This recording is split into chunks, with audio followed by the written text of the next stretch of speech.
Welcome, Gridiron Queensland community. Another week for GQ TV. Another great set of matchups here. Starting with the Colts, we've got the Thunder visiting the Brisbane Rhinos.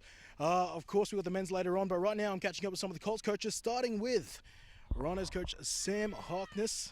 Mate, second time with us on Gridiron Queensland TV. You've had a pretty good start to the season. Obviously, a bit of a setback last week, a bit low on numbers, but not a bad game.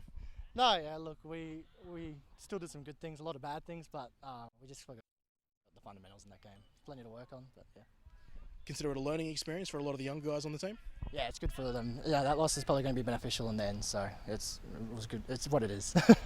Mate, the Thunder is in the Colts division is a team I haven't had a whole lot to look at. What have you made from the sort of film you've seen so far? As I've heard, is going to be South Side boys are tough, North Side boys are fast, so they're going to be a big, tough team, going to be physical, and hopefully by the end of the game in this heat we can tire them out and pull through. Mate, that young quarterback of yours, a couple of weeks in the season now, how are you liking his progression? Yeah, it's good. We actually got a QB battle, Mitch and Riley. Riley's also playing backup for men, so it's good there. They'll get half the game each. We split the game time, but they're keeping each other humble and they get on well, so it's a good battle. Finally, mate, GQ is coming to its own with this heat above us. What do you make of the conditions of today?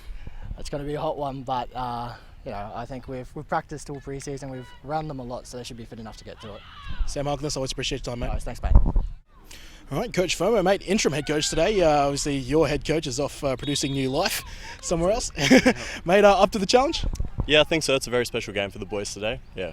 Mate, look, just judging from the look of your team on the eye test, you've got a very big side, mate. Is it really a case of strength versus speed today? Look, we think it might be, but we do have a bit of speed as well, as you'll see throughout the game. Mate, couple of key players. This is the first time you guys are on Gridiron Queensland TV.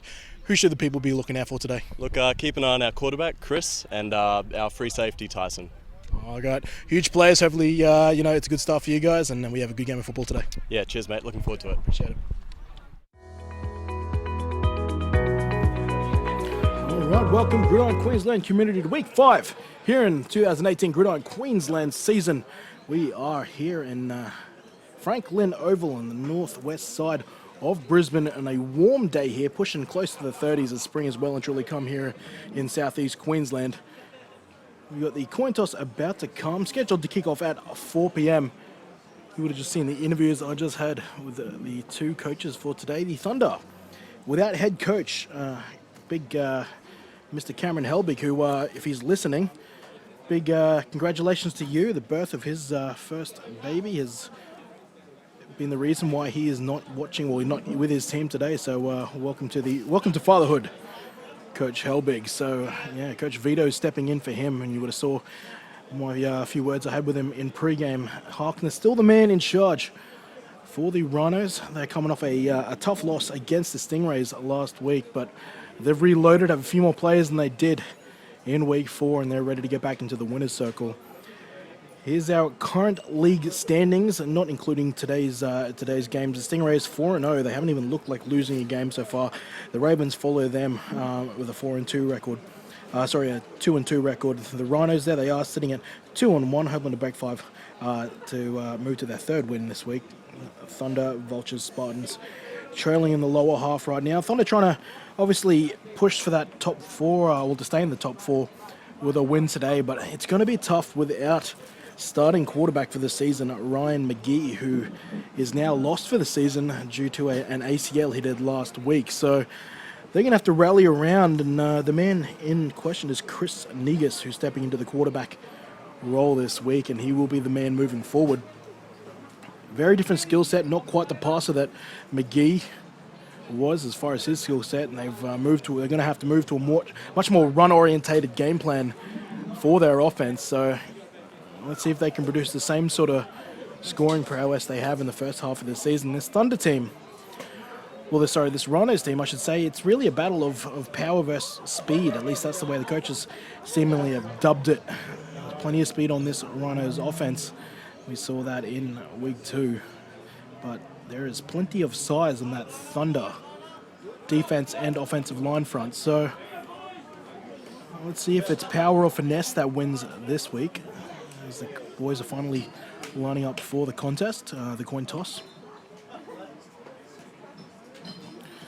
And of course, This is today's schedule, 4 p.m.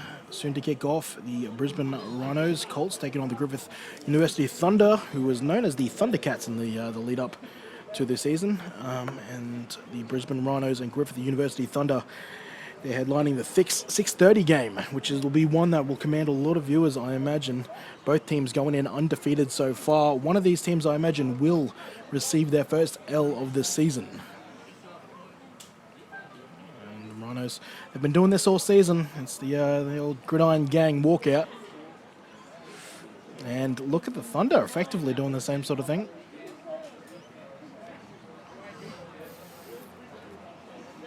Seeing the captains there for the Rhinos.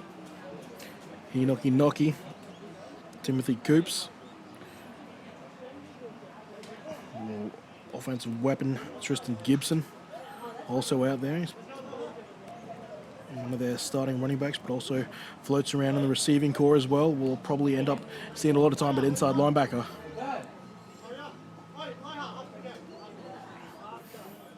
And look over the Thunder. You can see big Caleb Horworth Brown. Hard to miss that character. As well as Ken Sakashita. Chris Negus, who we spoke about earlier. And a man who I pick to make a lot of defensive plays today, Tyson Snag. He's earned the raps of his coaches in pregame, and he certainly looks the part. So we just saw there, Thunder will be receiving the ball here in the first half. I'll be running right to left on your screen. And I guess while we wait for kickoff, as the teams take their final moments to collect themselves, I would like to thank this week's sponsor, the Sporting Globe. Still the grand finals with rugby league, AFL, and a bunch of other sports still upcoming. There's a few better places to watch it than the Sporting Globe. But check out their offers at sportingglobe.com.au/grand final. Sporting Globe at Westfield Chermside. If you can't hear that through my microphone, Rhinos Colts extremely pumped here, defending home turf here in week 5.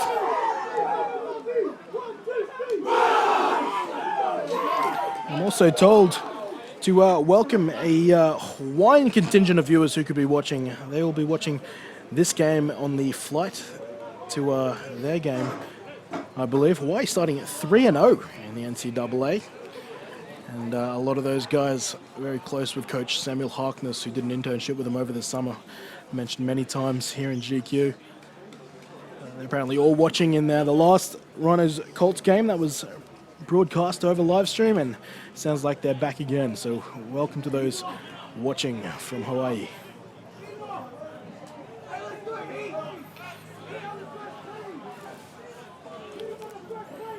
So to kick off, usual kicker, Jack Crawley, who takes a lot of the kickoffs.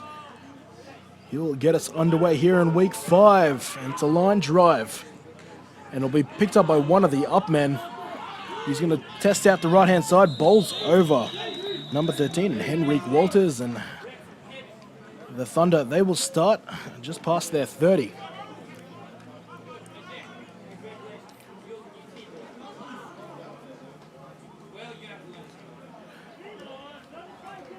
So the man in question, number 3, Chris Negus. The man with QB1 next to his name moving forward. Let's see what he's got to offer. Still quite the athlete. We'll see what sort of running threat this Thunder team has in lieu of their previous quarterback. And he's going to get the carry to begin with. Breaks the first tackle and eventually will get cleaned up, but not before making a decent incision on first down. Picks up about 3 yards on that play. We've got about 2nd and 7, maybe 2nd and 8.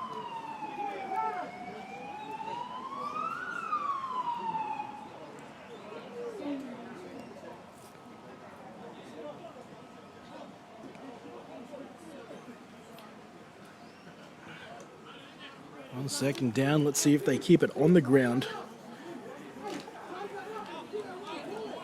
See how much motion they use to sort of add as much misdirection to a team that might not be as balanced as they were with their former quarterback. And they'll go Bit of an orbit option again, and that's going to sprint Negus. Negus has got the first down. Again, using the same play, this time going to the open side to the right. 2 plays and a first down for the Griffith Uni Thunder. You can see a good set of blocks on the edge there. Rustling his way was Tupu Awani.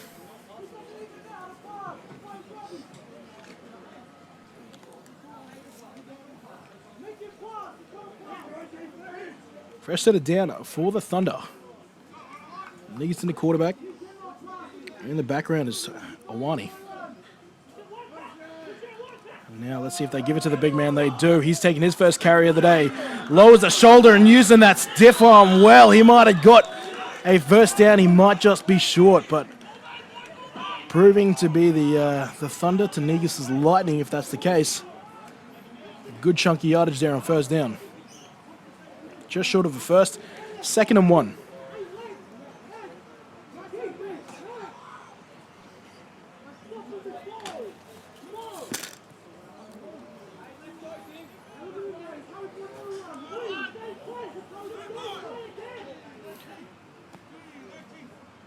Again in motion. And this time it's going to be a quarterback lead up the right-hand side. And they're picking up yardage quite easily right now, and this could just be the well that the Thunder will continue to pull from for this game if they continue with success like this.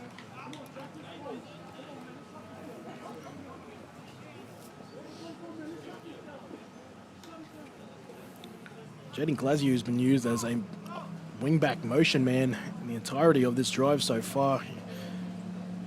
We'll soon see if he's going to be given the ball or if he's just being used as a lead blocker throughout today. Awani still in the backfield.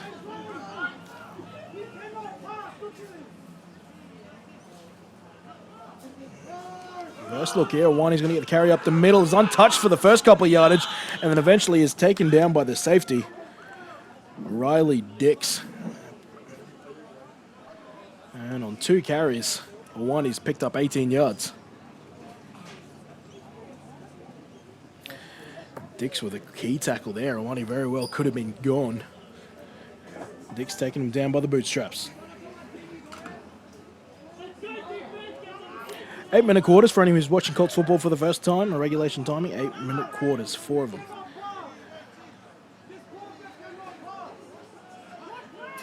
And he's going to take another on. That's Negus. Negus finally taken down for a negative gain. The Rhinos finally loading the box and finding an answer. They take him for probably about a 3-yard loss on that. And now we'll be looking at 3rd and 6.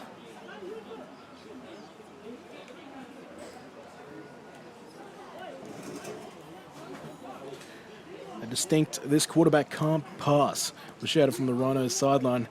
Well, they're on their first 3rd down conversion of the day. Let's see if Negus and this coaching staff have got a passing play up their sleeve.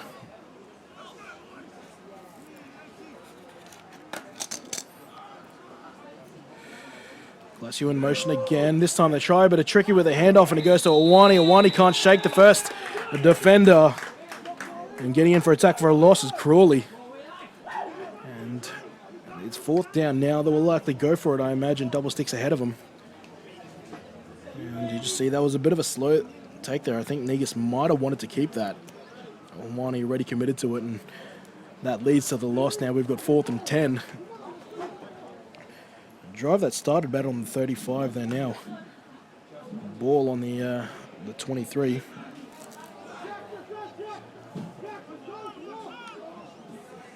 It's going for about 32 yards this drive. And it might have taken a bit too much time there, or have we got a equipment issue here? And number 47, Lyrics Fuimano, has been told to go off to fix something. And now they've brought in a new center. It's Alan Anderson, who's usually a corner. So now they're going to go to that same play. They picked him all that yardage on first down. He's going to be stopped on 4th, and despite being gouged early in the drive, this Rhinos defense stands tall when it needs to, and they earn a turnover on downs.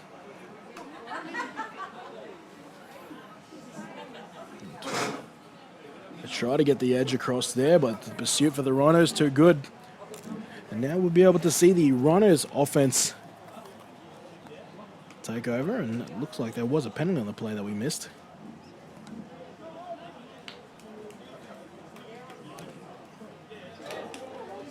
And it will be declined. It was on the Thunder, and the Rhinos will take the ball. And on comes quarterback Mitch Bradford,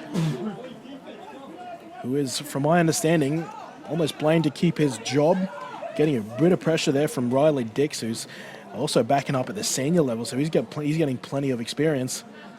But competition was never necessarily a bad thing. Bradford needs to play well to stay atop the depth chart.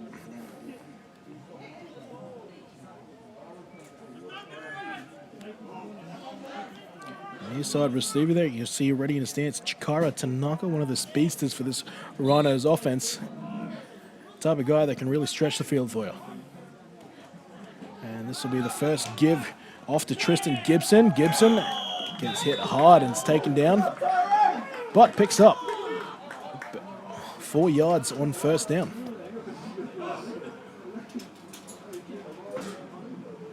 Stuffed in the hole there, but spins out of the tackle and then gets hit hard there from Thunder's number 16, Tyrone Tofeono.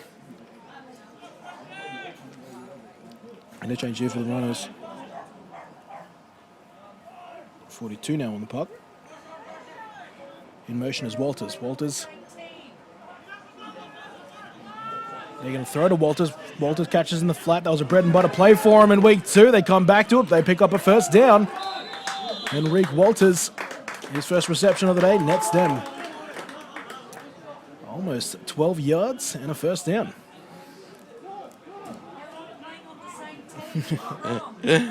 Getting comments from some of our crowds there. It is. They do have a similar color scheme. Well, I say similar, more or less exactly the same. Red, white, and black between these two teams, so it can get tricky. And from our calling booth, we've also got the sun right in my eyes, so forgive me if some of these Thunder numbers are a bit hard to pick up initially. First down. Bradford with players in motion. Waits for the shift to complete. They're going to go for a speed option out to the right. Bradford keeps it and is taken down hard by the inside linebacker, or he's listed as defensive tackle, but he's currently standing up. Tyrone Tofeono. It's 2 big hits for him here today.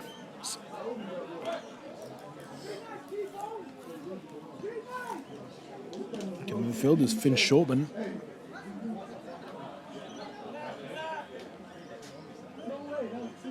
Bradford in the backfield with Gibson. 4 wide receivers, 2x2 set. They will give it to Gibson. Gibson on the inside zone, bounces out to the outside.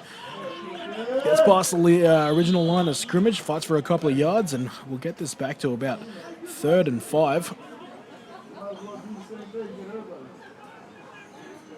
And just see from there, just see the congestion in the middle, bouncing it to the outside. Actually probably pushes it close to a 3rd and 4, and that's where it will be marked. The Rhinos now get their first opportunity to convert on 3rd down here on their first drive of the game. This time a 3x1 set. They'll change that by putting a receiver in motion. He bounces back out. Bradford rolls out to his right, looking downfield. Throw gets rid of it. And tries to get it, had a man open. The pass falls incomplete though. That'll bring a 4th down. Let's see if they send on the punting unit.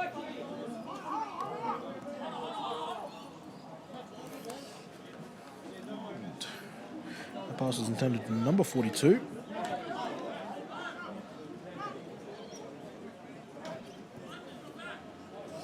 Number 42, who's not on my team list provided. 4th down.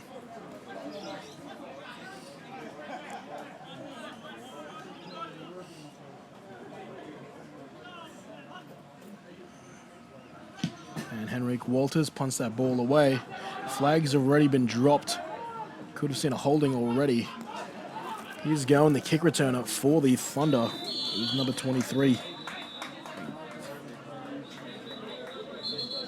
Glenn Kenner, I think.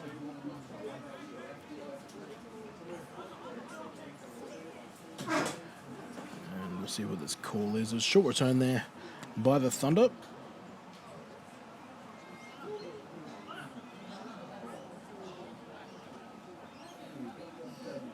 Sorry, the return there by Tyson Snag, I believe.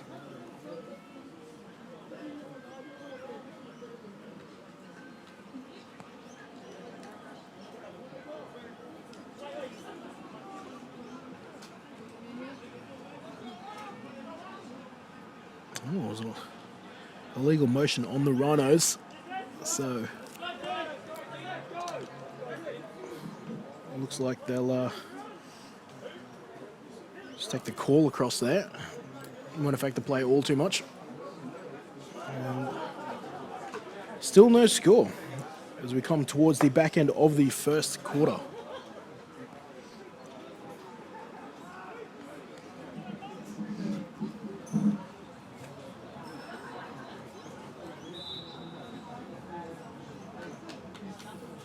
Awani in the backfield again. There goes Glacier with his motion. Once again, using the quarterback in Negus. Pick up positive yardage on first down.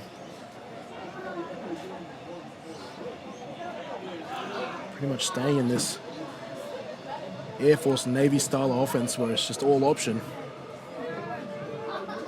And this play should take us to the end of the first quarter.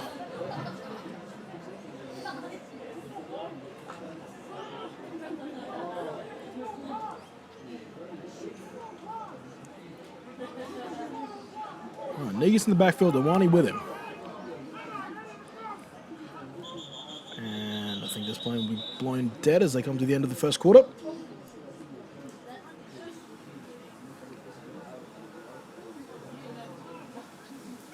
And, well, I'm not sure what that stoppage of play was. They put another equipment violation. I'm seeing if my referee help up here can give me some sort of indication of what that stoppage was for. Maybe they'll double checking the ball. Second down. Same motion, and this time it looks like it was going to be a pass. It is the case, and this will be intercepted. The pass was thrown under pressure, and picking that off was Chikara Tanaka. And flags are on the field, though. Let's see if this play will stand. And we're getting suggestions that it could be illegal lineman downfield. Let's see if we can spot it on replay. We can see your three linemen there. The center did jump downfield. Well, I don't know.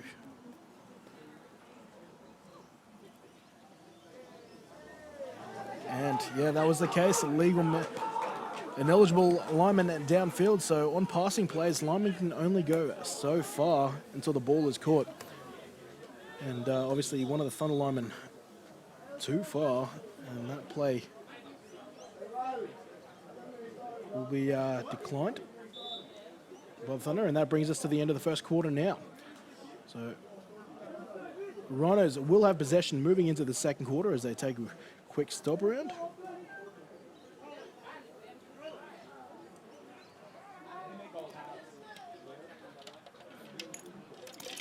As we might take a look at that again. And we're going to take a short ad break before the second quarter comes on. Back shortly.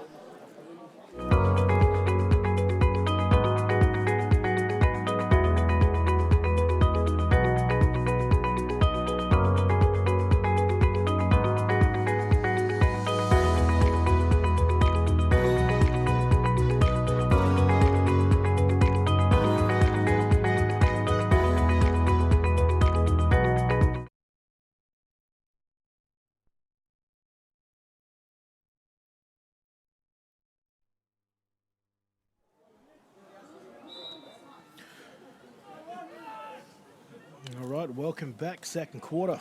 Rhinos with the ball. Bradford hands off to Gibson. Gibson, he's found some space down the left-hand sideline and cops a hit at the end of his run. This time delivering the shot is Arthur Petelasio. Woo! That'll wake you up. Things were going all well for Gibson, and then comes the truck beeping his horn down the highway. Nevertheless, still a first down. But Gibson's got to be thinking He's got to deal with this for another 3 quarters. 2 in the backfield. Bradford, he will give. This time it's another running back, but the linemen, they do their job. The linebackers clean that play up. Short gain there for not Glenn Kenner, for Jack Crawley.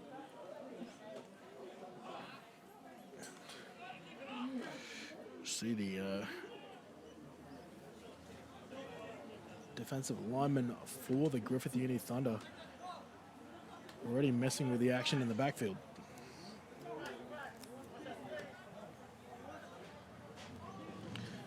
Bradford, same formation. It's a bad snap. It goes over the head of the quarterback. It'll be a foot race and eventually will be safely recovered by Crawley. A dangerous play there for the Rhinos. This ball just sails over the head of Bradford. And I'm very surprised that Patelasio didn't get a chance there. He unfortunately was probably motoring a bit too fast on that particular play.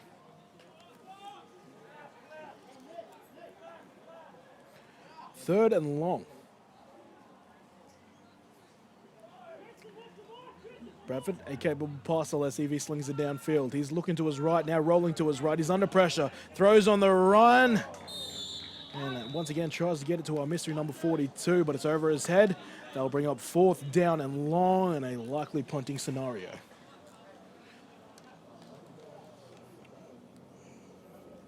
Still trying to source who's moved to number 43.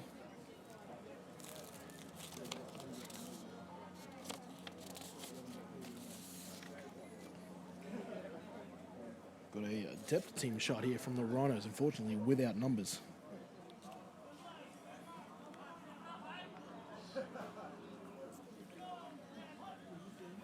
And Henrik Walters, another bad snap over Walters' head. He's going to have to improvise. He's got the agility to get a punt off, and it's not a bad one considering, but this is dangerously returnable if they so choose. And here goes Kennar. He's got space down the left-hand side and is eventually safely tackled, but that return sets up the Thunder with really good field position to start their 3rd drive of the game.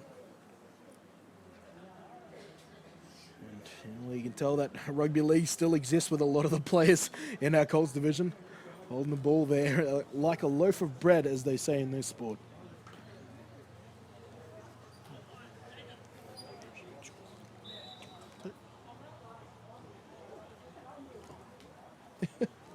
Just got Christian Strong here if he wants to jump on the headphones for a quick bit. As we see 1st down here, and it's a fake. It's going to go to Awani. Awani, the big man, is taken down, picks up about 5 yards as we try to untangle some headsets here.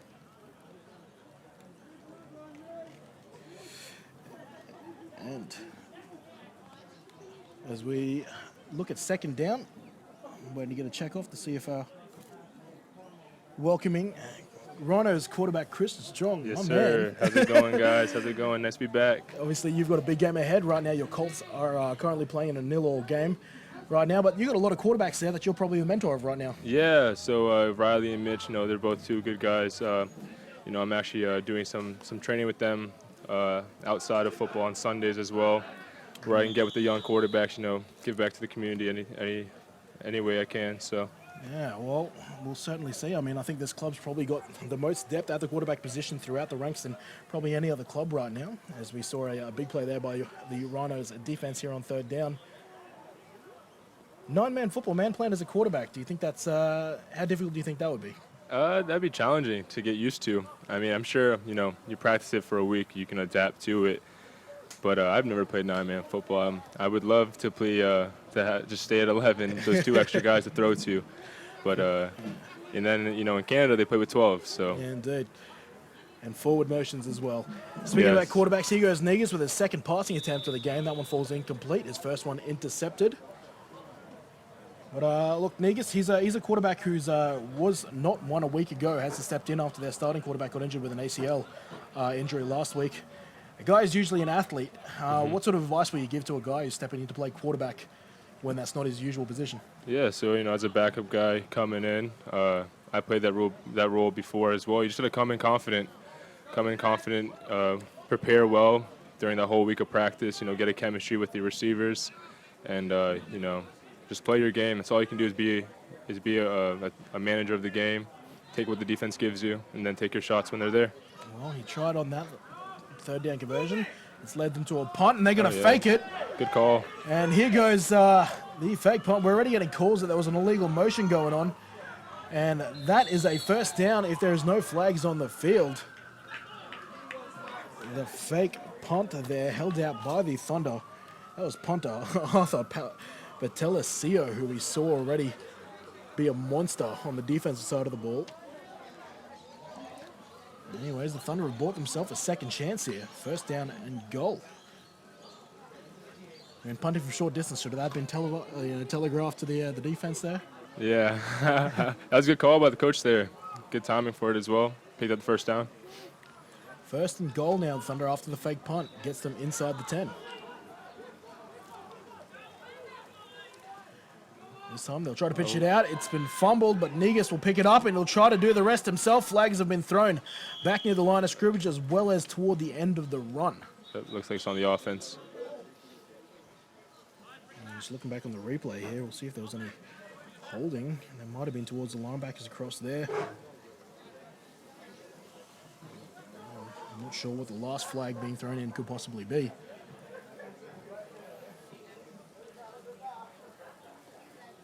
And it is on the offense.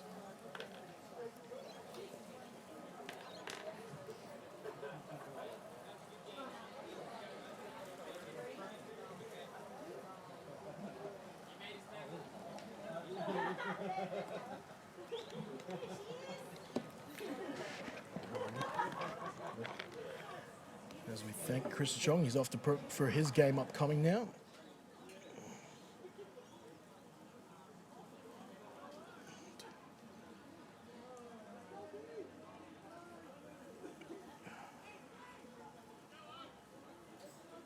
So that penalty will move them back.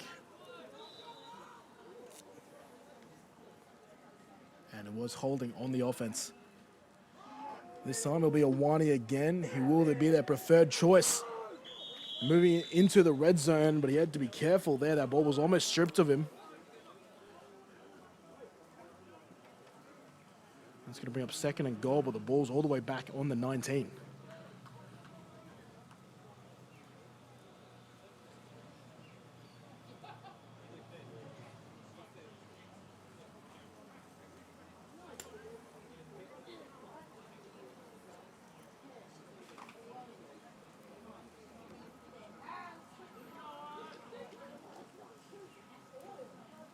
Staying with this double tight formation with two wingbacks in play. The no motion on this one.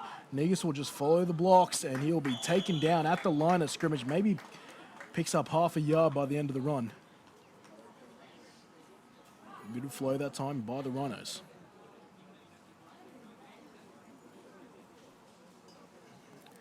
Tackle made there by Crawley, who's been busy today all across the special teams.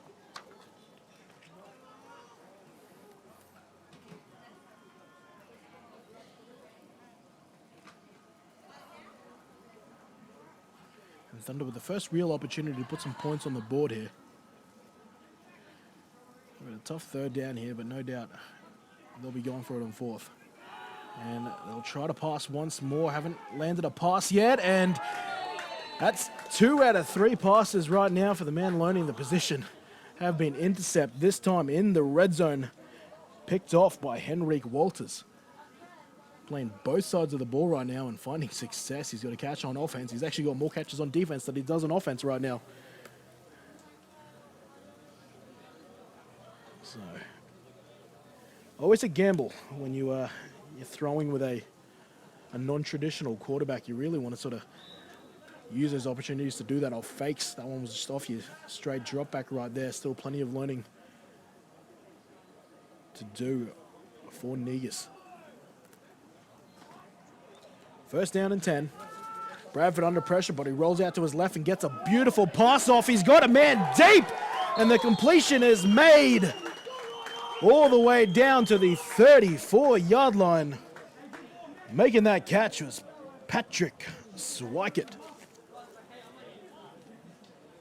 Beautiful ball from Bradford.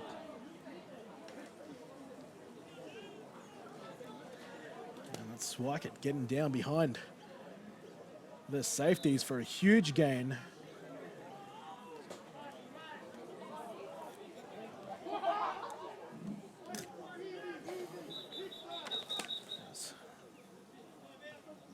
And there is a 2-minute warning, just as our screen ticks over it as well. 2-minute warning.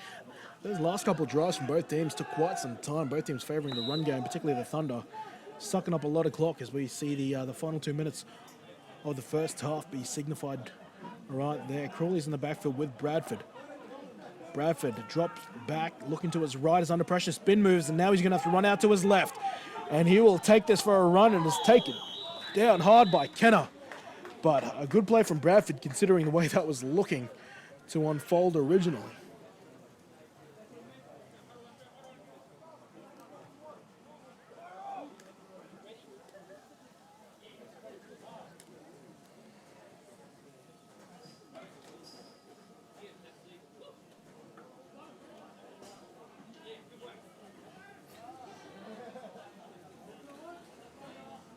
Now a 3-by-1 set here. This is very typical for the Rhinos seniors. We've seen it twice so far in the first half for their Colts. Bradford forced to run again. This time he's just asking his blockers to come back and protect him. He breaks a tackle and he picks up a first down with a long gain on the ground, marking at about 17 yards.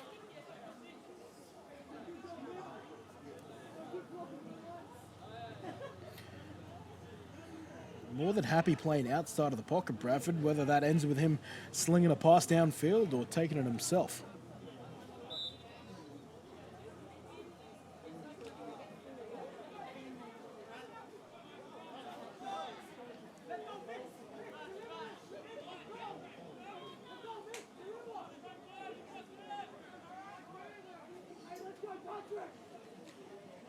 Bradford, he's got a bit of time. Hit as he throws, though, almost intercepted over the middle by Tyson Snag, one of the defensive captains. Flag is down back where he got hit, though.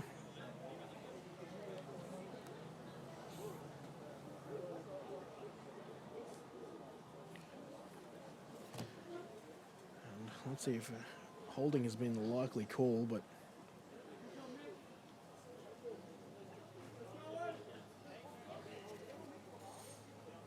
on his way to join me for the second half of this game is the famous Justin Fernley.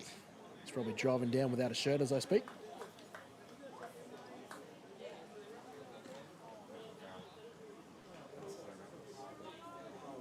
Okay, just trying to get a call on what that officially was, but didn't get a call there, but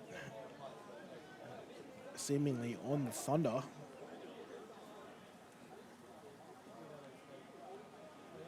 That pushes them inside the 10 now, the Thunder. Now with a goal line opportunity. About 7 yards out. Bradford, he's under pressure, waits a bit too long, but evades it. His evasiveness has been the theme of today. He gets in for a touchdown, but before he crosses the plane, flags have been thrown, multiple flags now thrown inside the end zone.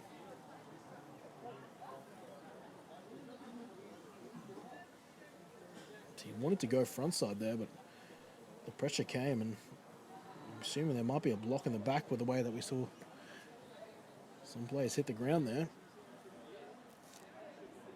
The Rhinos are already marching back, so this could be on the offense.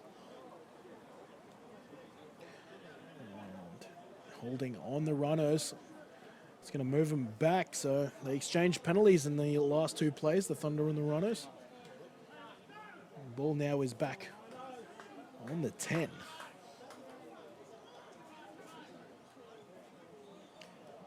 So first and goal, ball on the 10. Bradford, two receivers, either side. He'll throw to our man wearing number 42. He's got him in the flat and uses his speed and a move to get to the flat, and the Rhinos, they've got the first score of the day.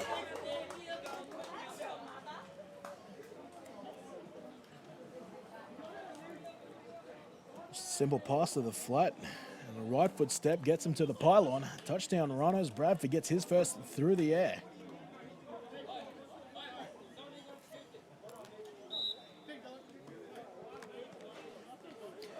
And in pre-game, Coach Harkness told me it's PATs all day here unless it's 2-point via necessity. So Henrik Walters, who is their point kicker, not their kickoff starter, he'll send this up and through 7-0 in favor of the home side.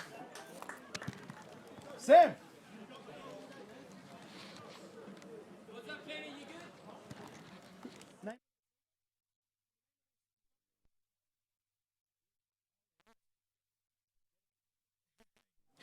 Now I can finally give him his due. It's Mr. Gill catching these passes. Sean Gill, who was originally supposed to be an 81, has moved to 42. So that's who's been wreaking havoc through the air for the Rhinos. Sean Gill, the tight end. And before the kickoff comes along, another shout out to the Sporting Globe at Westfield Chermside. Check out the grand final at sportingglobe.com.au/grand final.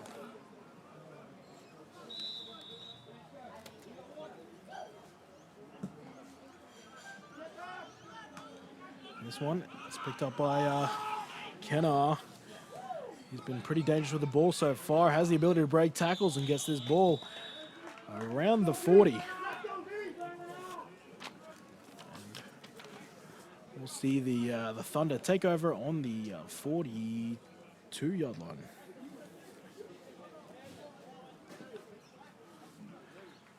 So Negus, well, he's thrown 2 picks out of his 3 attempts so far, and I don't think anyone's going to be hurling any sort of abuse down his throat. He is backing up and is having his first start at quarterback today. But it will be interesting to see if they opt to throw a whole lot more passes with 55 seconds remaining in the first half.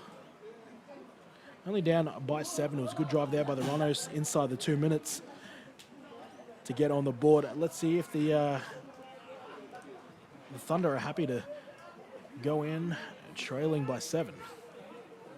Negus, they'll trust him to pass. He's under pressure though. Rolls out to his left. He'll just use his legs.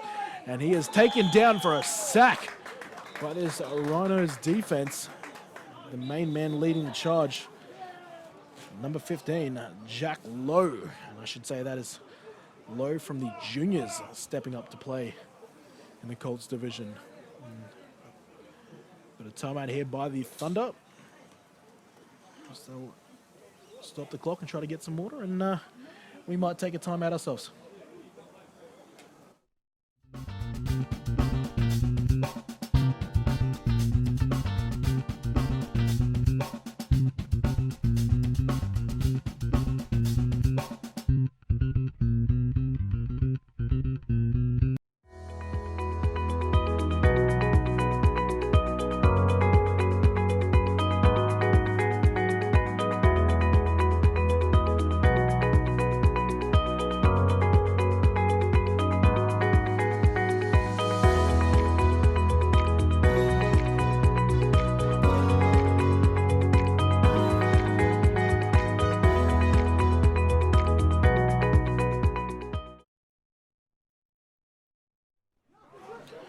Come back out of the timeout with less than a minute remaining in the first half. Thunder are in possession on second down. Negus, he's going to let one fly again.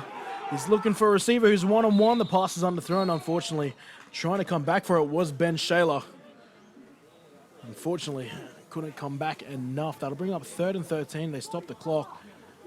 Interesting decision here in the next 2 downs about whether they try to run some clock, because they will have the opportunity. The Rhinos might be given an opportunity to put up a couple plays before the end of the half if they leave them with any more than 20 seconds.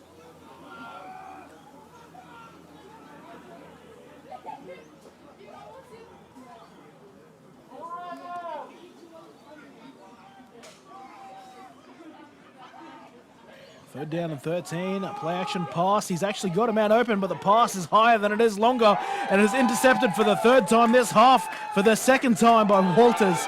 Actually, and Walters has got space down the left-hand sideline. Can his speed take him all the way?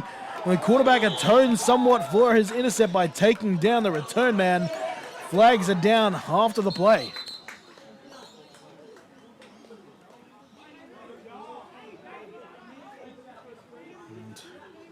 He is hit as he throws, which adds probably a little more height to it than he expected. But Enrique Walters knows how to find the football. And yeah, some of the word on the street is that it's a likely horse collar tackle there. You can see Walters taken down by inside of the jersey. Let's see if they stick to that call.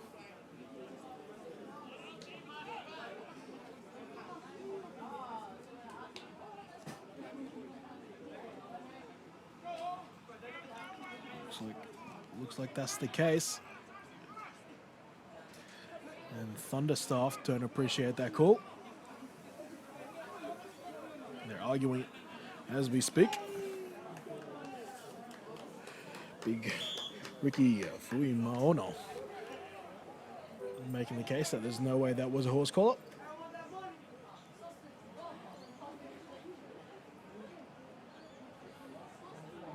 And well, we talked about how the Thunder would play those last couple of plays where they would try to run the clock out and throw the pass. They've thrown the pass, and now are paying the price with the big return set up by Walters.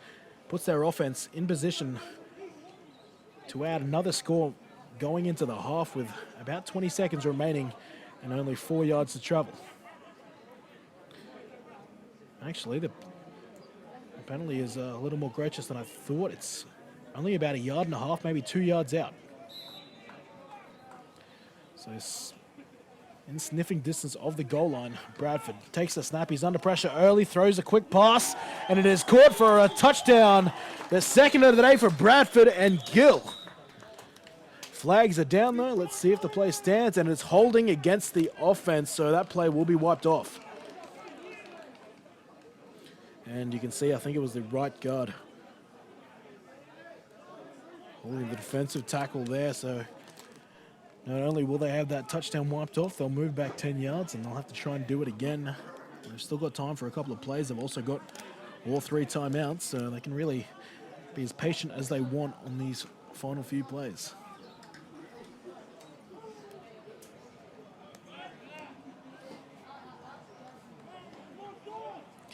Four wide receivers now.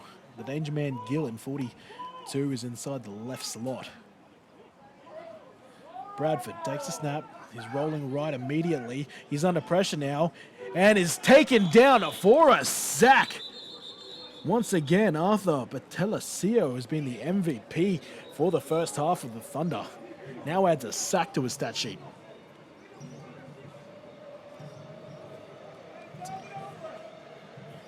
Huge play here, and as much as a momentum boost as a touchdown would be for the Rhinos going into halftime, considering they're only about 2 yards out, if the Thunder can hold out the Rhinos here, that'll be just as big of a morale boost heading into the break. Once again, Sporting Globe providing plenty of grand final offers for the NRL Grand Final, possibly even the Intrust Super Cup Grand Final next week, as well as AFL, and probably have quite a few NFL options for those who might want to sneak away from work on your Mondays and Tuesdays and Fridays. sportingglobe.com.au/Grand Final, Westfield Chermside.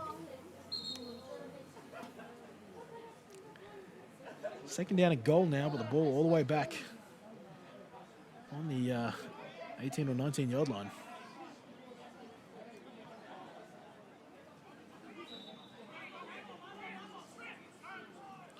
Ball on the 19, a second and goal. Bradford under pressure, and he's taken down hard, back-to-back sacks. This time it's Komi Emmanuel and Zagloglu taking him down for a play. The strong safety being sent on a blitz.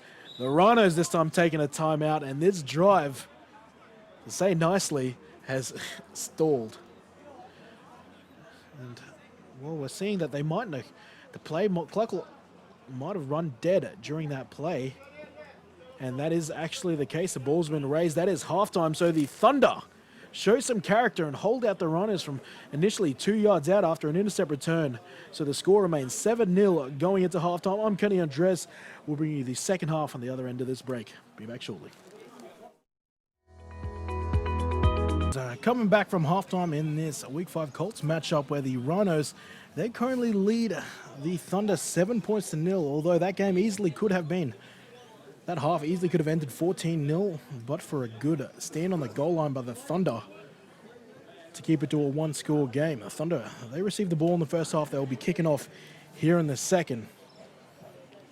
And right now, if they can just get a drive going, they could be very well in this. Their running game looking strong. Unfortunately, a bit one-dimensional, as quarterback Chris Negus in his first start at QB is still learning the ropes.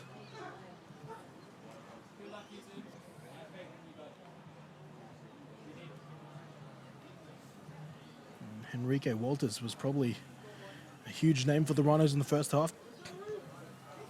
2 of those picks thrown by Negus, caught by him. The other one caught by Chikara Tanaka, who is currently looking gingerly. He will be questionable for the second half. Henrik Walters, though, as I said, 2 intercepts as well as a couple of catches on the ground. Proving to be quite the ball hawk right now.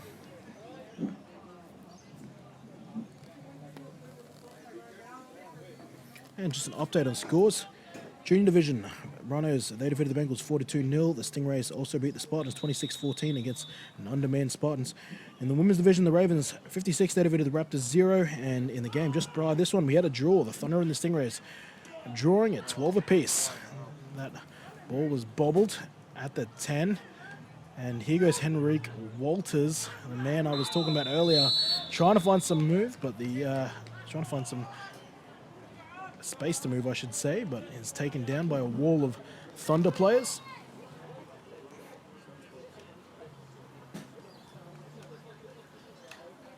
And that's on there making the tackle. Number 4, Zanglo Galoo.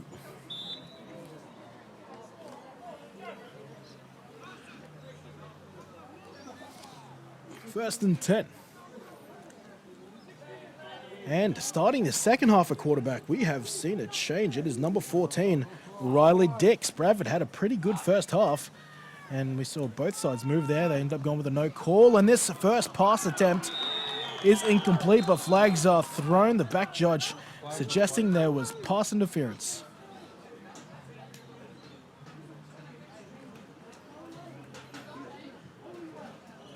And well, Coach Harkins did say they have a quarterback battle on their hands. It appeared that Bradford got the start. In my opinion, didn't do a whole lot wrong to keep his job here, but Dix will get his opportunity here in the second half.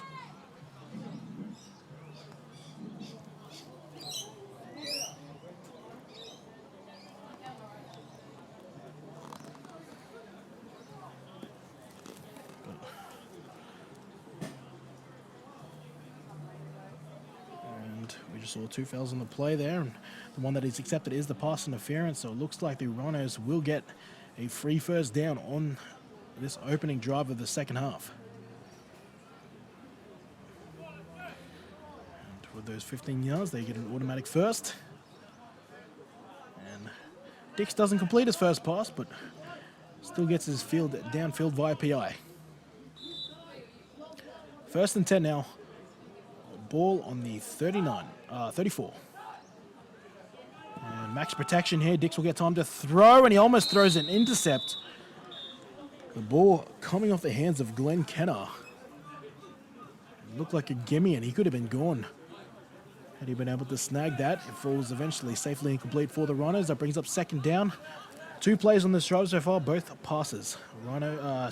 Thunder show blitz. They will send blitz. Dix has to pull it back now. He rolls out to his right, buying some time. Launches it long. He's got Gill with no one around him. Gill scores his second touchdown of the day. This one, a long connection. Dix to Gill. The awareness there by Dix to stay in the pocket and find someone downfield. A completely open Gill gives them another 6 points, and a PAT attempt here to extend this game to 14 points. Well, I guess they certainly do have a quarterback battle on their hands. The battle is on, both quarterbacks now with touchdowns. Walters, the lefty, 1 from 1 so far. His second attempt is up and good. And that pushed the score to 14 points. So, 2 quarterbacks, 1 tight end, and a 14-point lead.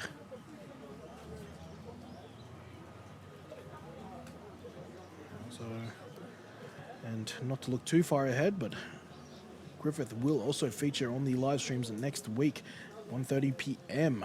The Griffith Uni Thunder, they'll be taking on the Raptors, and at 6:30. Once again, the Griffith Uni Thunder, who will be watching at 6:30 tonight, and they'll be taking on the Bayside Ravens. So it'll be up to the Griffith University Thunder about whether they take on the Ravens undefeated or with 1 loss in the column.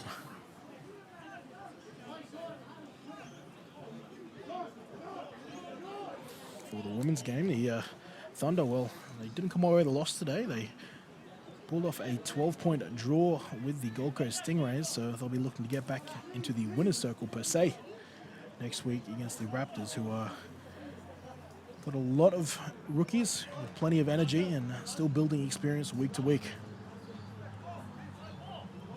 Coach Mutt Tenney, the head coach of the Women's Raptors, was kind enough to join me for commentary last week.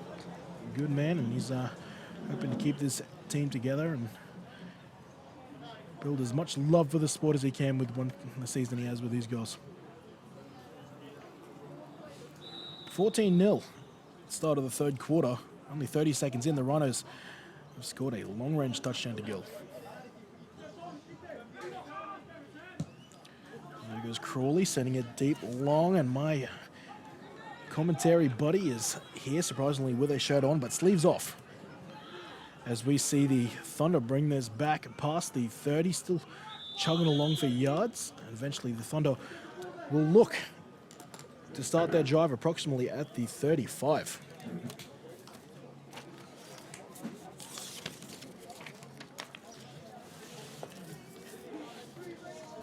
And I just see a lot of agility on this team, just haven't been able to break it. And now I can officially introduce my commentary partner for today. It is the official GQ legend, Justin Fernley. Mate, welcome to the commentary booth. Thank you very much, Kenny. It's a pleasure to be here. That's lovely Mitchelton Western sun.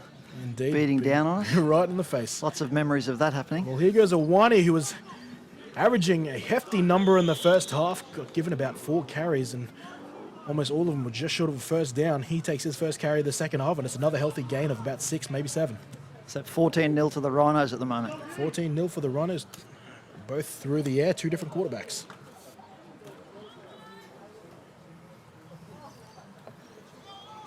And to fill you in, the Thunder, they are using a second-string quarterback after their starting quarterback, Ryan McGee, went down with a torn ACL last week.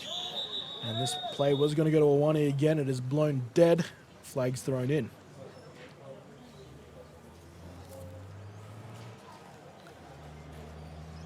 Against the offense, an unfortunate timing for that to happen. Second down and what, 4 yards? Thereabouts. Take them back to 2nd and 9-ish. Thereabouts. It's a bit of a coach killer, that one. Well, 4 starts very rarely make a coach happy. Yeah. So as you stated, it's a 2nd and 9. Thunder offense revolving around a quarterback running, a running quarterback system in the first half. Let's see if Negus is the main ball carrier again on this particular play. He is, but he is shut down early. That time, number 2 for the Rhinos, Anthony Hearn, one of their juniors playing in Colts, comes up with a big play. A bit of miscommunication in the backfield there, Kenny. I don't think anyone knew what was going on there. Yeah, Wani goes up to his Especially right. the quarterback. Negus pivots out to his left, and he just has to do what he can after that. 3rd down and long now, looking about 3rd and 11. And, well, Negus, despite his turnovers, his coaching staff has allowed him to throw the ball, and I think they're just going to sort of just try to work through it. This time he will run out to the right and be taken down, and a nice textbook tackle by Crawley. And this is looking to be a 3 and out for the Thunder for their first drive in the second half. Thunder are going to struggle with that sort of penetration from the Rhinos D. How about the low drive there by Crawley? You're seeing less and less happen that with. It's a nice ball tackle, players. nice form tackle. So it's a big temptation to put the big hit on in those situations and send the quarterback to the sideline, but played it safe. And last time they called a punt, Patelesio faked it. This time he will punt it. It's a good punt into the sun. Henrik Walters underneath it. He decides not to call a fair catch. Beats the first 2 tacklers. That's why. And now he's got space on the left-hand side. The excitement man He's from the gone. first half. He's got space and no one near him. Failing flags. He will add the third 6-pointer for the game for the Rhinos on a huge punt return that started all the way back on their own 20. Getting excited there, Kenny, and for very good reason. It's a lovely run. Most He people broke would- about 4 or 5 tackles there at the start. He left it to the last minute. They did not call a fair catch and breaks the first 3 tackles within 4 yards of where he caught it. As an old return man, it does my heart good to see that non-fair catch signal. Star rating. Catch never that called a fair ball. Catch. Make something happen. Oh, if anyone wants to see what a real returner looks like, all you have to do is plug in the word star 80 into YouTube. There'll be highlight reels waiting for you. Well, here to convert his own touchdown is Henrik Walters. With the left boot once more. 2 from 2 so far on PATs. Make that 3 from 3. And we have got a 21-point deficit now for the Thunder. And the Rhinos seemingly kicking into stride here early in the second. Another short reminder for this week's leading sponsors, Sporting Globe. Find them at Westfield Chermside and check out their grand final deals on sportingglobe.com.au/grand final. What do we know about Henrik, Kenny? Is he a Henrik, local boy? No, he was a former Cougar, in fact. Oh, okay. Had 1 year with the Cougars Colts. Unfortunately, they folded, so he's Yep. found another team. And right now, he's flourishing in the type of offense that Coach Harkness on the sideline there has created. He's had his influences from Hawaii after spending an internship over the summer at the University of Hawaii. And Okay. Henrik Walters is loving the style of football he gets to play at the moment. Yeah. Ironically, right now, he has more catches on defense than he does on offense as this game currently stands. So he's primarily an offensive player? He plays his starting receiver and corner. Okay. And then obviously the returners as well. And his Yeah, kicker, yeah. he's all over the place. He's a good runner. Very elusive. Rhino set to kick off. Walters, the kickoff starter. Here to send it deep. It's a line drive that will again favor the right side of the field. And it'll be the big man in Patelesio again. And he's Well, that's- broken out of a tackle. Oh, And fortunately, back following up was number 4 for the Rhinos in Nelson and Noki, or else it looked like. It's like he might have run out a bit of puff there, Kenny. The big man. Well, he's been asked to do a lot today. He's been the punter. They've used him on a couple of big plays, and every time he's run the ball, he's run with physicality. So Nice run. Nice return. just look at the size of big number 77 on the big field tall there lad. for the Thunder. That's Captain Caleb Horworth Brown. Could easily be confused as a men's player.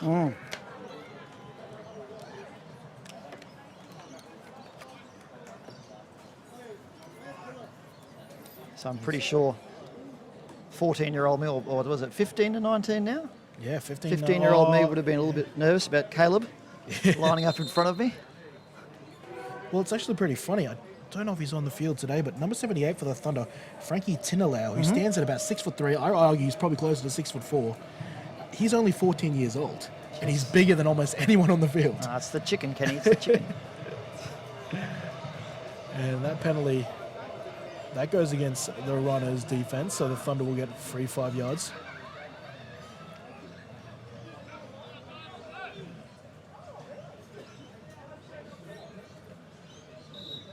First and 5. Once again, that was Glacio in motion, and it'll be used as misdirection this time around. And look at Owani trucking forward. Isn't he a load to bring down? It's a lovely run. They should give that boy a bit more work to do. We're in the third quarter, correct? Yeah. Third and right now. 4:36, approximately 4:36 to go. Hasn't been taken down for anything less than about a 4-yard gain by my count right now. I like the style of offense they've created here. They've obviously, when you lose QB1, sometimes you've got to change it. You saw that with the Stingrays men's right now. Yep. I think they've found a good system they can build around for the rest of the season with the inside running game of Awani. Also throw number 13, Patelesio in there to do some work eventually. And you've got a functional offense. Yeah. They'll go to him again, and that's probably his shortest run of the game. Round 4's got to be the time when you start settling on what you're going to do with your personnel, especially your quarterback and your backfield. Get that right going into the business end of the season. It'll be Worse interesting than to getting see. halfway through and not being sure what you're going to do on the backfield. It'll be interesting to see how the Stingrays men handle the situation. Frank Tonga Kilo will definitely be on the sideline moving forward with a compound fracture to his hand. Broken pinky. So I'm hoping for the Stingrays' sake that John Kari is capable and come back from that hamstring injury sooner rather than later. And the Mr. Fix-It Reese Perkins, currently playing every position on the field, all at the same time. Oh, if anyone can do it, it might be him. Second down and just under 10. And once again, it'll be a quarterback That's a nice looking run. run to the outside. Nice lead block there at the start. Just enough to slow the defensive end down. Exactly right. They use that motion there is to use to try to get him with a speed advantage to the outside. That's exactly what happens.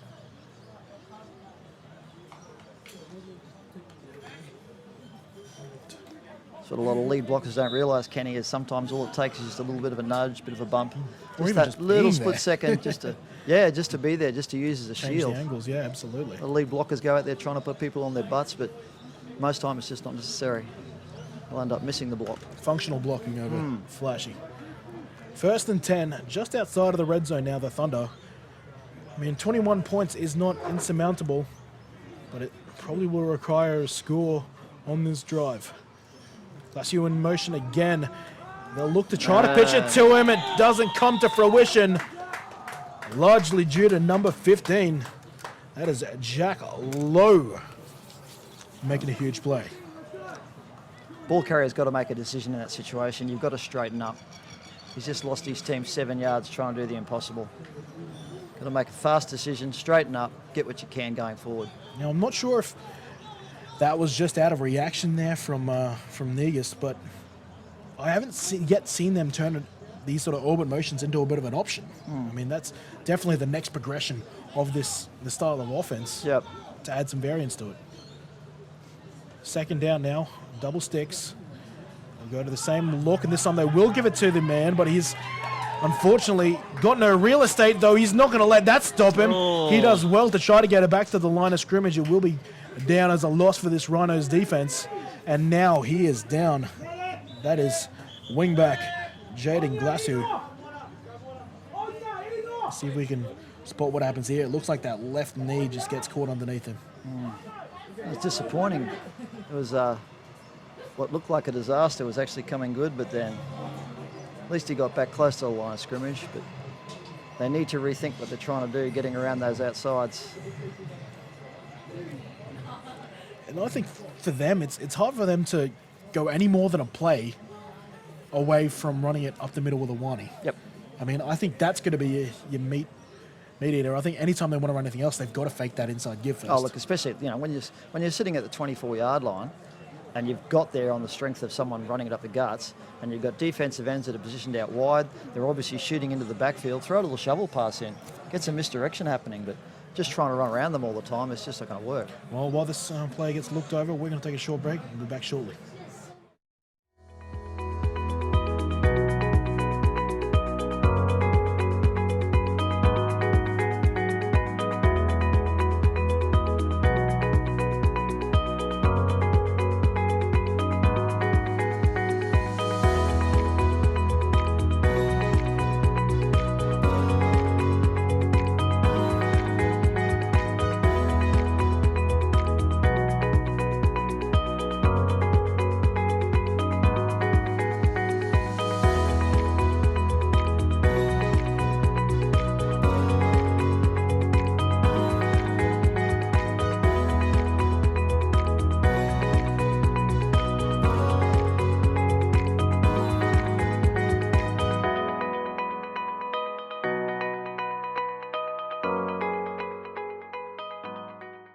Get him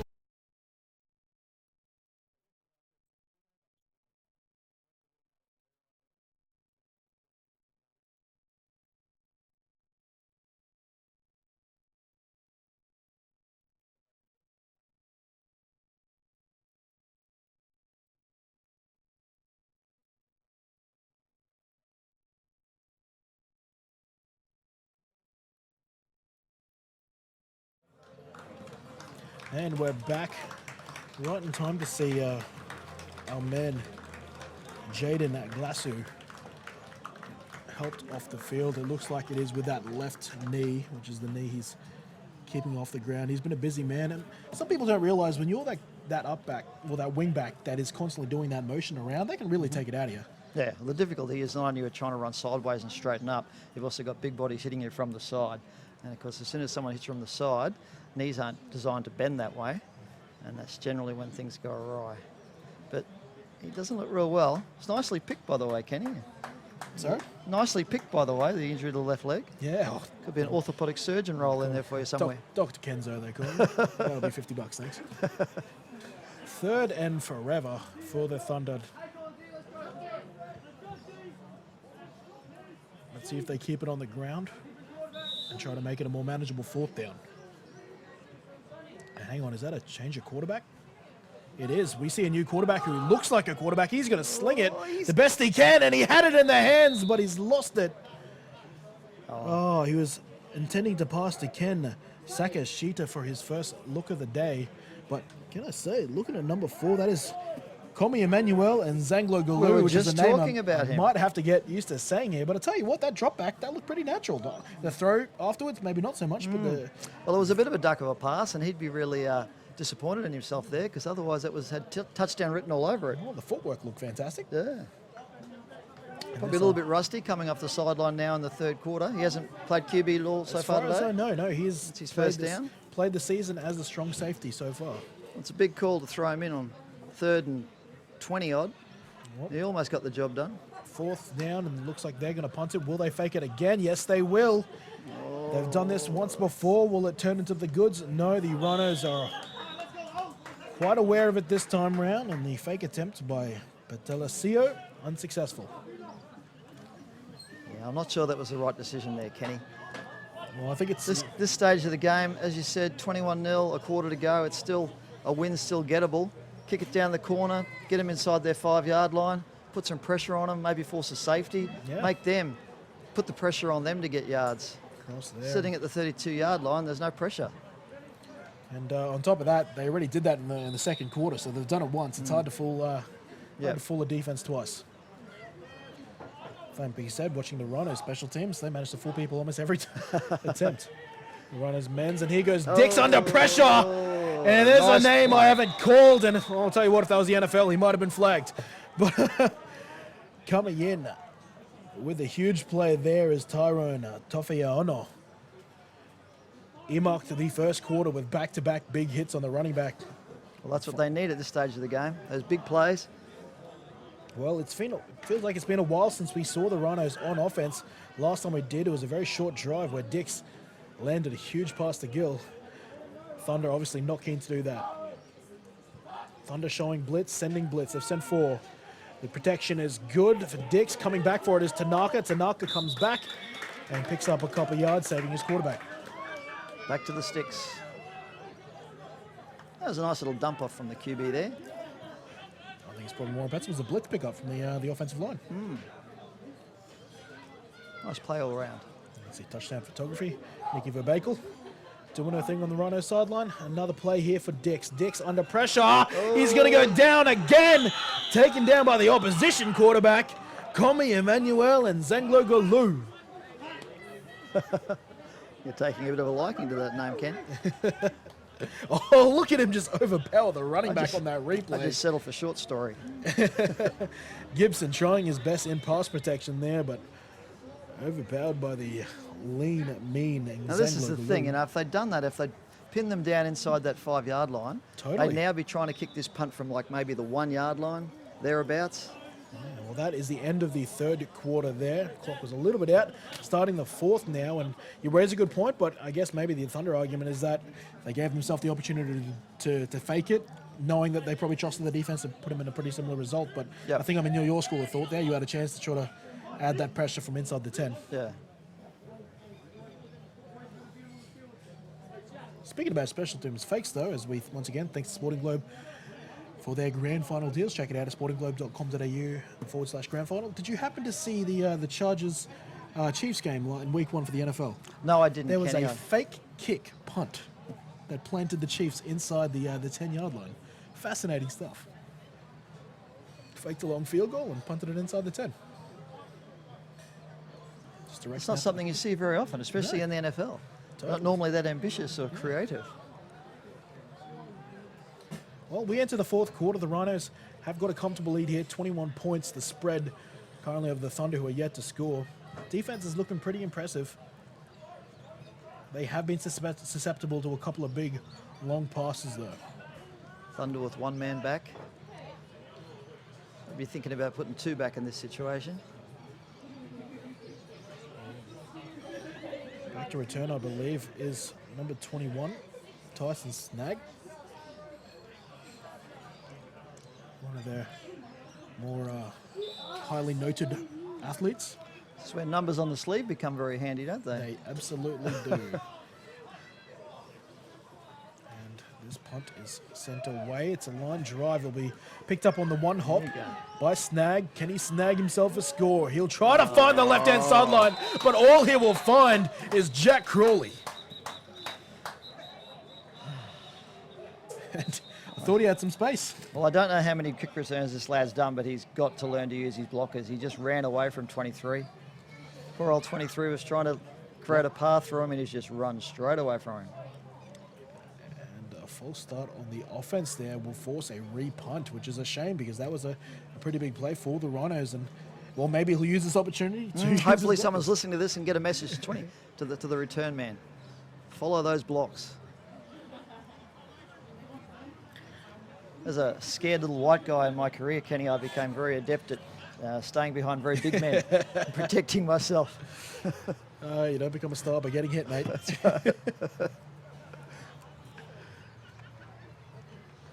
It really is the key difference between a good runner and a good gridiron runner, that ability to read blocks and stay behind blocks and be patient behind blocks. I think it's the hardest thing for any, particularly rugby or rugby league converts to make.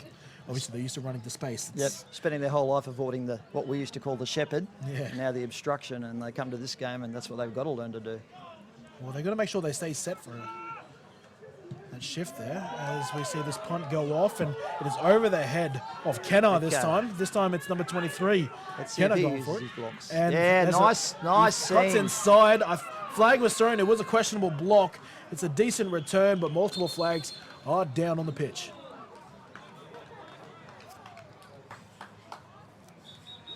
Now, let's see if we can snag it right here. Oh, you probably don't quite see it. I'm not seeing anything. There's a flag over on either sideline as well. I think that was 2 flags went down. 3 flags maybe. Flag party. It's a flagathon. Oh, they're still throwing them down. Well, Richard Prater is the white hat referee today. Do you know Richard Prater was a player once upon a time, Once upon Kenny? a time. I He hear actually he's trained and played with the Centurions way back in the way back in the day. We're late talking 80s. Yeah, I was about to say, 87 or 88 around for the Centurions, Yeah. right? And it's a block in the back. I thought there was a block on there that looked a bit questionable, and Mr. Richard Prater, the former Centurion, is enforcing it. Refereed as long as the sun has shined, I was told in pre-game by Gary Kendall. I think he was actually brought down to training by another GQ legend, Trevor Dart, Oh, there you if go. memory serves me correct. So we always see him pop up again during your Yeah, famous He's the everywhere. Ghost game. He's in charge of distributing a lot of jerseys, I recall. Yes, They started this for the Ghost game, but gave the young fellow a bit of responsibility, Kenny. we're going to take a short break. We'll be back in a second.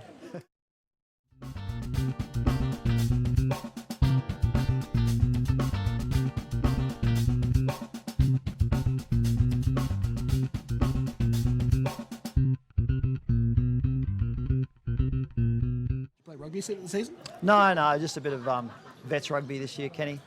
Just nursing the old battered body back into a bit of form. Well, if you caught us that, you might have just caught the back end of my question to the legendary body that is Justin Fernley about whether he's still playing football of some variety this season.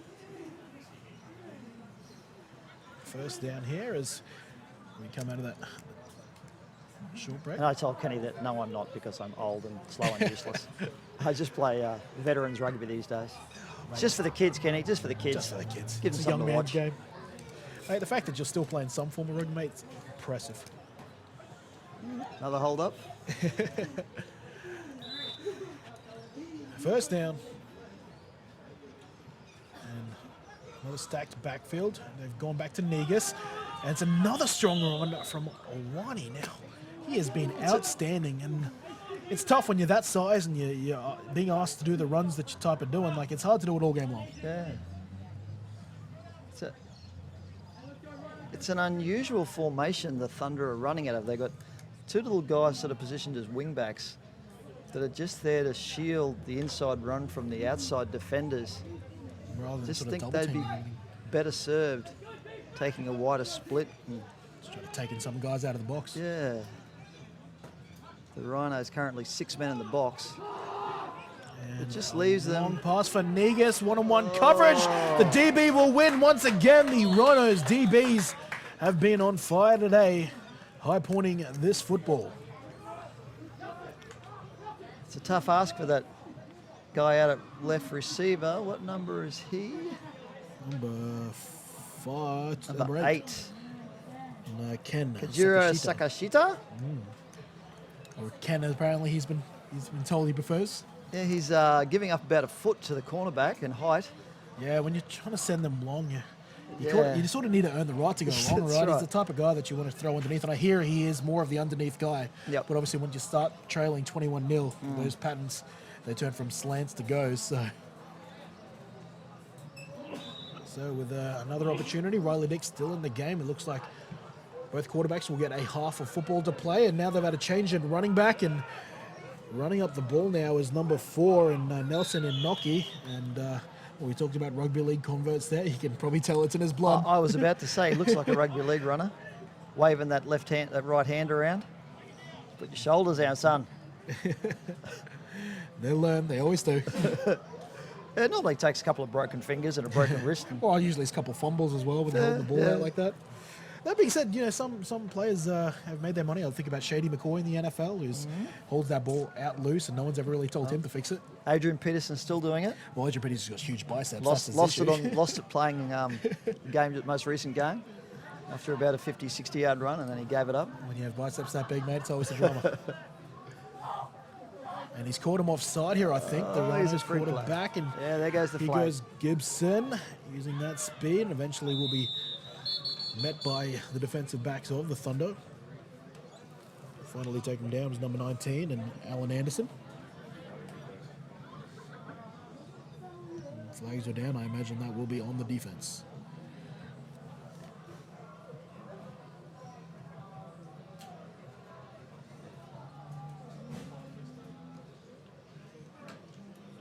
Offside on the defense, as predicted.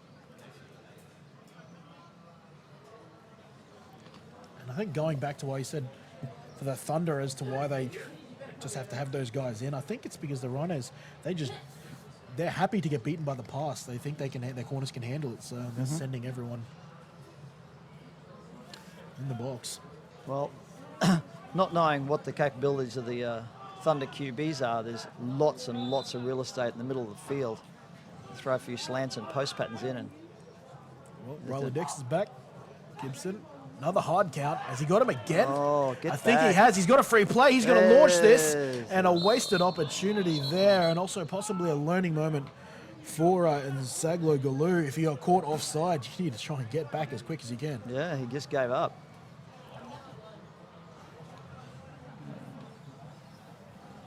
And,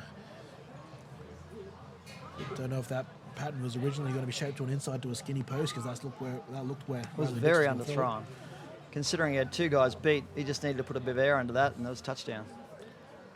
I think sometimes though, when receivers, they see they've got that free play, they turn that pattern into a go immediately. And I Yeah, think yeah. the quarterback might have stuck with the potential post pattern or the dig.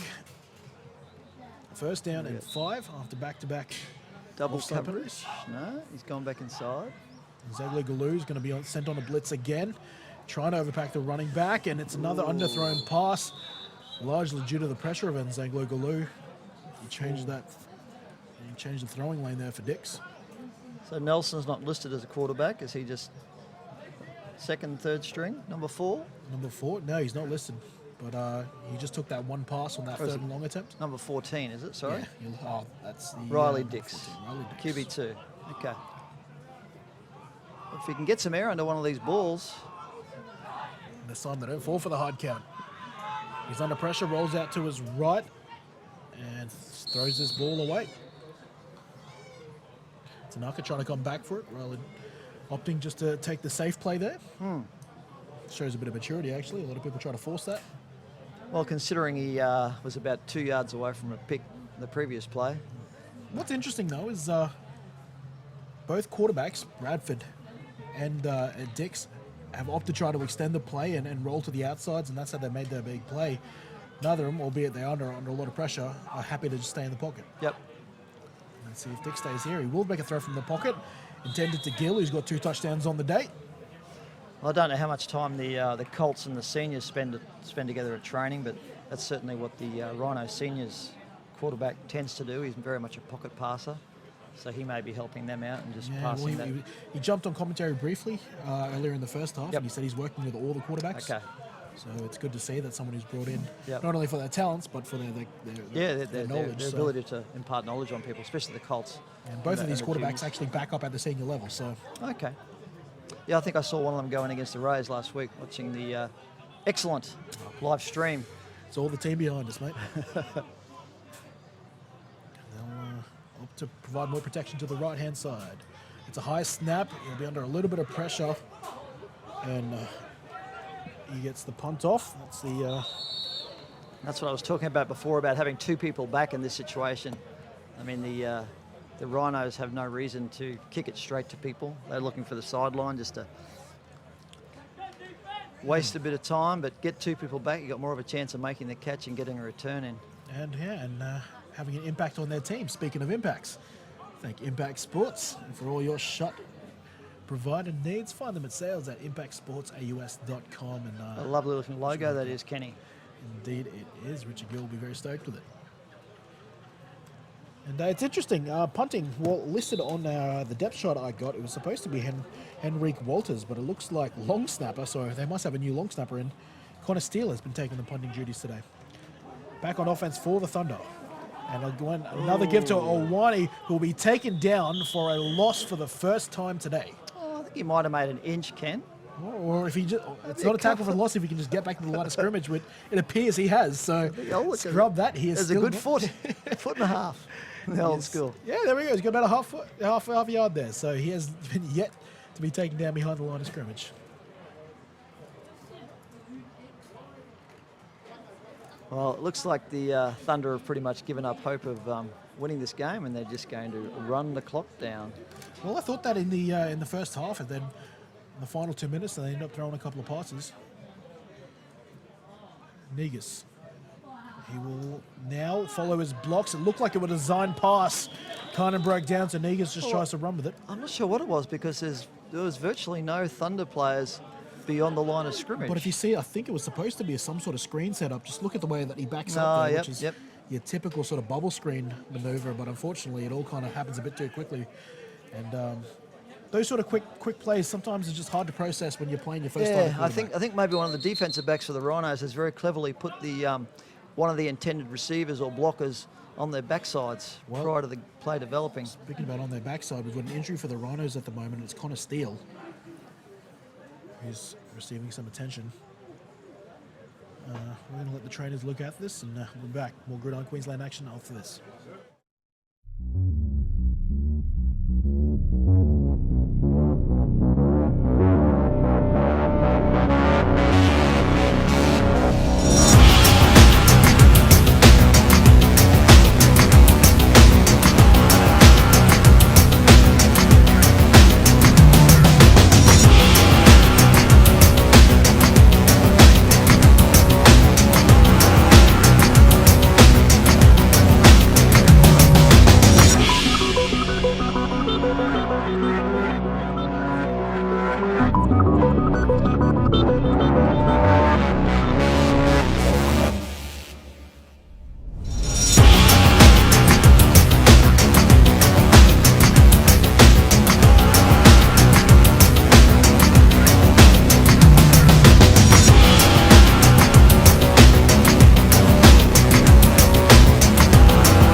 up, get him up.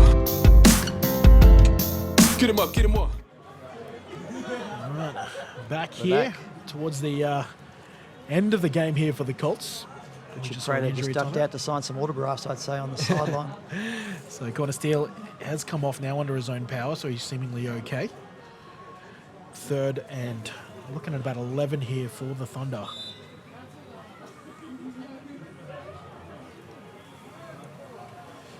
Looking like they'll cop a bit of heat here on this play. The Rhinos send a bunch of people. Here we go. Negus There's goes over the space. middle, and it looks like it is waiting for a call. Both referees, another one signals. They're going to have a quick discussion about this. I haven't seen a signal yet. There's that space down the middle. Oh, what a shame. I would argue he got his arms underneath, but they're going to mark it an incomplete pass. We've got fourth down now. Oh, it looked pretty good to me. I thought so too.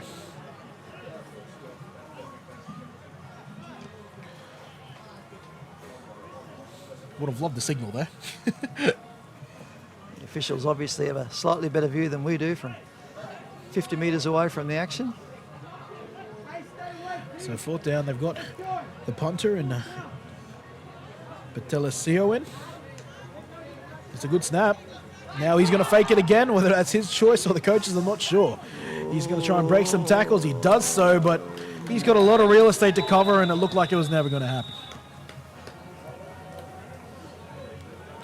Just trying to take a look at the coaching staff there to see if whether we saw any arms in the air to suggest whether it was their call or the punter's call. I think Arthur has to realise that his talents lie in running north-south as fast as he can and trying to knock people out of the way. Running to the sidelines is not going to work that well for him. Good runner, but he's a power runner. I think a bit of context there probably would have helped. I mean, they've just put themselves under pressure and have given the Rhinos an opportunity to extend this to 28 points. They've certainly got the field position to do that. There's Just temperature. over 3 minutes to go. Temperature's cooled down here at Franklin Oval now. A bit of a breeze coming in from the west side of the field, I'm going to guess. Who's at QB now for the Rhinos? Yeah, we're moving down to a third quarterback. It's Henrik Walters. Henrik. Whether he's there as a quarterback or more of a package quarterback, I'm not sure. Regardless, this play didn't quite work for him. Fairly inauspicious start for Henrik. And I do wonder if that's a bit of a package. Oh, And he's taken there. A good tackle there by... quite sure the offensive line and Henrik had the same idea on that play.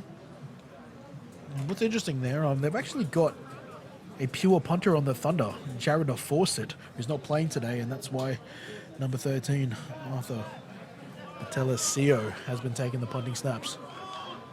Another change in the quarterback. Here we go, a trips formation out to the right. That's a And run. Dix pitches this out to Gibson. Gibson's got plenty of space, and what a great block downfield by the receiver. I wish he continued it. And that might have been enough for a first down. Oh, that was nice, soft, easy yardage for the Rhinos. No outside contain. Here's the issue sometimes. If you blitz, particularly for the quarterback there, the angles get thrown off and you don't have anyone to pursue east-west with you. Yep. It's all about the angles, Kenny. Yes, sir. And the right side, I guess, outside linebacker, his angle was all wrong. And we might be getting the 2-minute warning. So 2 minutes remaining in this Week 5 Colts game. Tristan Gibson, number 5. Is this his first spot in the backfield today? No, Gibson's been pretty much their main running back all day. Okay. And Gibson, he gets a quick jump cut up the line, is explosive, takes a hit and keeps moving forward. I tell you what, he's not afraid. He's copped some good hits, particularly in the first half, and is still not afraid to lower the shoulder. I thought he was almost going to keep his feet after the second hit. This one here, he just couldn't quite get back up. Would have been one for the highlights reel if he had. First Let's down. face it, Kenny, it's while we're out there. Those highlights reels. Them reels. No matter what anyone tells us, I know everyone wants a piece of the reel. Inside, pretty much on the 5. 5.5 yards away from pay dirt. Hard count here, and I think they might get pinned for a false start. have to imagine it's... no, it's against the offense. I would have thought the guy was just protecting himself. They finally get one right. So that'll move them back to the 10.5, 11. Ball marked on the 11-yard line. We've got first and goal, ball on the 11. Once again, that trips formation to the right. This time, Gibson to the left. It'll be a give to Gibson, who is met early by this Thunder line. And all the pressure coming in and stuffing that run well behind the line of scrimmage. Oh, I'm not sure what Riley Dix was looking at there, but it was the wrong read. Yeah, Frankie Tinalau in there to make a stop. The big man we spoke about earlier, only 14 years old. Dix now under pressure, throws the slant, pass. gets it, and puts on a bit of a show there of how to beat the blitz in the red zone. That was a sweet pass, Kenny.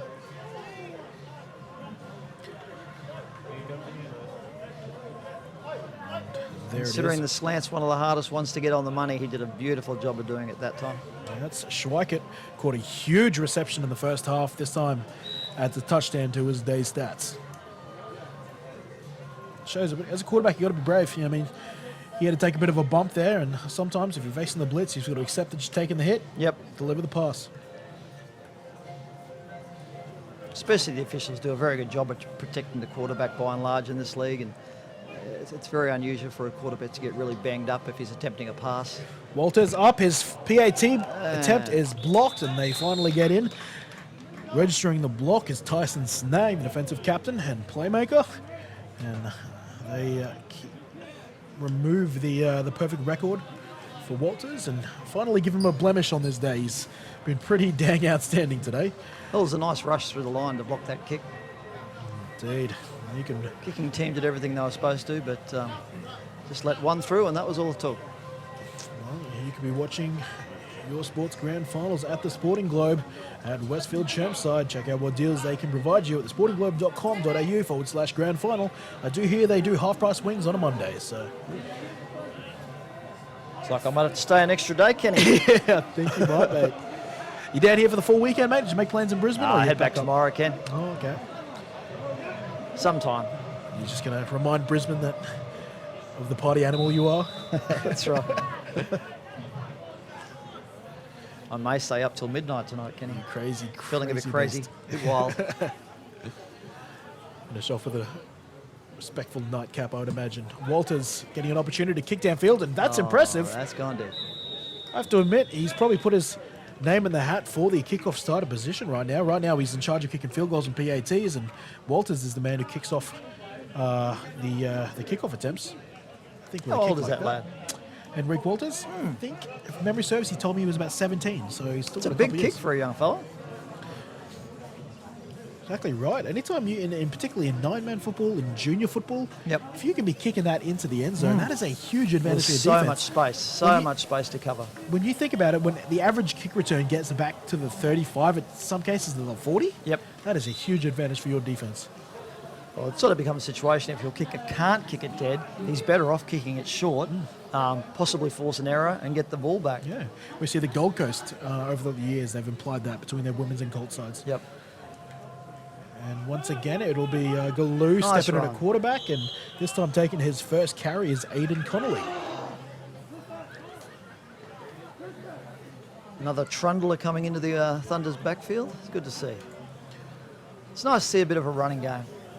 Yeah, it's being lost now in the evolution of offense with the short passes, and I mean the Rhinos are probably only ran about a dozen running plays. Well, yeah, I'll be Last- very last curious to see what they do tonight after last week's pass-a-thon. There's a good 4-yard gain on first down, 2nd and 6. And we only had 2 minutes to go not too long ago, and that very well could be the game. Looks like that is the case. White hat Richard Prater will hold this ball above his head, and that will be the ball game. The Rhinos, they've defended home turf over the visiting Griffith Uni Thunder. They take this game out 27 points to 0. All right, well, we've got... Well done, Rhinos. Yeah, that will move them higher up the ladder. The Thunder will be looking for their second win in the weeks to come. We've still got plenty more Gridiron action coming to you. 6:30 is the kickoff of the men's division. We're going to